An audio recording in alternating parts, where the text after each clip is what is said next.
Boruto 2 Blue Vortex, Chapter 23, My Glorious King. My prediction that the narrative of the story is moving away from the control of Kashin Koji. See, Kashin Koji forgot what franchise he was in.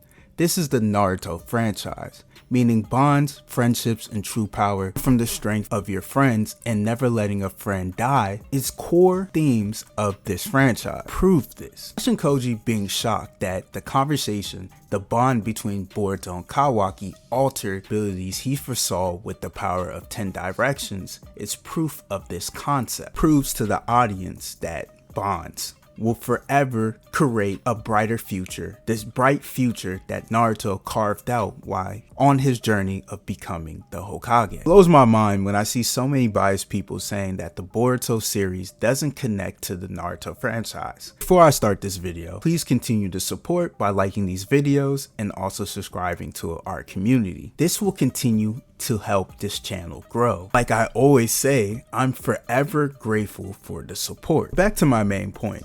Boruto was able to alter the timeline just with a conversation with his brother. So just think about what happens next when Boruto awakens his Jogan and he kind of gets the power of Momoshiki's future sight. Shinkoji will become a non-factor, and I know Code is about to sneak attack him in the upcoming chapters as well. Code was given a mission, find Boruto's accomplice, and that's what he's going to do. And he's going to get his glorious entrance just like Kawaki. Outside of all of that, there's something very special that happened this chapter. When Kashin Koji unintentionally awakened his 10 directions ability, the audience got a chance to see what's going to happen in the future of Boruto 2 Blue Vortex. At that moment, we got a chance to see a lot of predictions that I've made on this channel. And I want to go over this because I'm not gonna lie, it's peak. And there were some new events that I didn't predict on this channel that was also shown on the panel. The first sequence that I want to talk about is Hima, and it looks like Hima has been in a battle. She looks bruised up, and this is very scary because I think Jura is going to try to attempt to consume Hima again. Like after this triple threat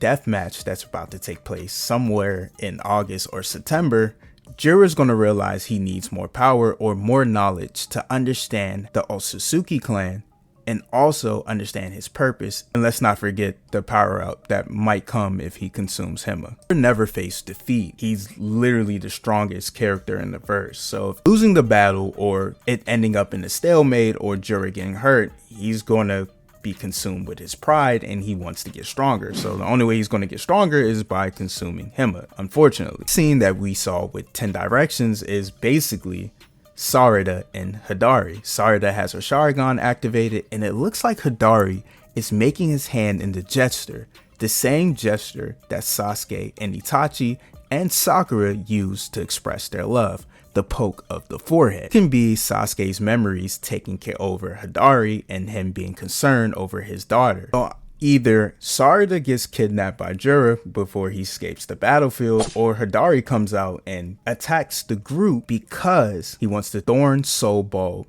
of Matsuri. All of this is leading to Sasuke awakening inside of Hidari, or Hidari betraying Jura because he's so confused, overwhelmed with Sasuke's memories. It will be a lovely callback to Itachi from the war arc. Itachi broke out of Kabuto's control and went on to stop Kabuto, defeat him, and release the jutsu. Sasuke will do the same thing using his memories, and at that moment he will be able to overpower Hidari's feeble mind and be able to control Hidari to assist Sarada and betray Jura. Love is what made Sasuke believe in Sarada and train Boruto and help him escape from the Leaf Village, and that same love is what's going to take over Hidari to protect Sarada from the looming threat of her being consumed by the God Tree clone. This is very obvious. It's been obvious since Hidari was introduced to the series that he was going to get taken over by Sasuke. Like, we all know it. Sarada is going to interact with him another time, and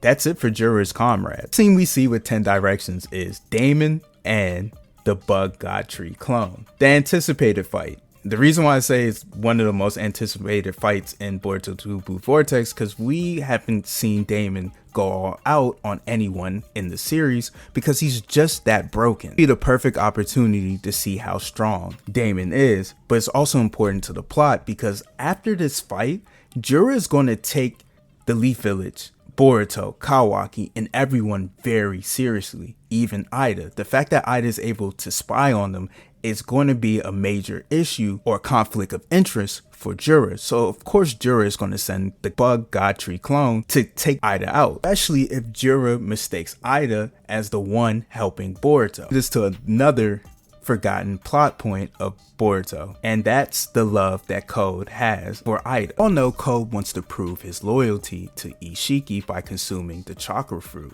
and becoming a god, but because of Ida's ability, omnipotence, he also wants to prove himself that he's strong enough to earn her love. And if anything happens to Daemon with the God Tree clone, Code is going to step in to protect Ida. Because as long as the Bug God Tree clone exists, Ida will remain in danger. We also saw a very strange sequence of Inogen being in the same layer of Kashin Koji, so I'm not sure if Inogen came to the mission to help that forgettable sand shinobi to save Shinki. I think that was it of everything we were shown with Kashin Koji's 10 Directions ability. I just love the fact that Kashin Koji was shocked that Boruto's conversation was able to create a brand new timeline. A lot is about to happen in the future of Boruto 2 Blue Vortex, and I honestly don't know which direction the series is about to go. That's what makes Boruto 2 Blue Vortex a great monthly read, because we find out something new every chapter. I think Kashin Koji saw one more event,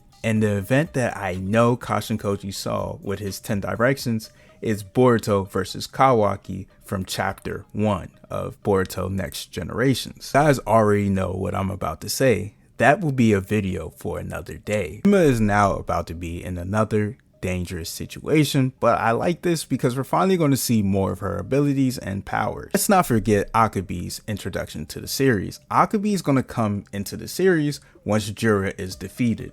Ryu's been defeated. Masuri might come back, I'm not 100% sure. Hidari is going to betray Jura.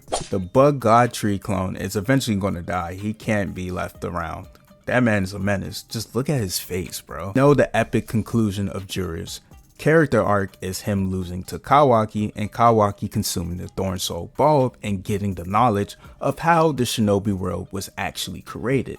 See, this is going to be very crazy because I'm kind of torn between the fact that it might be Jura that turns Kawaki down the dark side, or it might be Akabe. She's still a factor in the series, and I still believe Akabe is Shibai's partner. I've seen multiple times that Amato doesn't really know the outcome of his experiments. Amato thought Ida's ability, omnipotence, was really a love charm, but he didn't realize he gave her like the ultimate god level feat in the series. Ourselves and all the old Kara members, and they weren't able to activate the abilities right away. But that's it for this video. Let me know what you guys think down in the comments. What was your favorite parts from this chapter? And I'm out.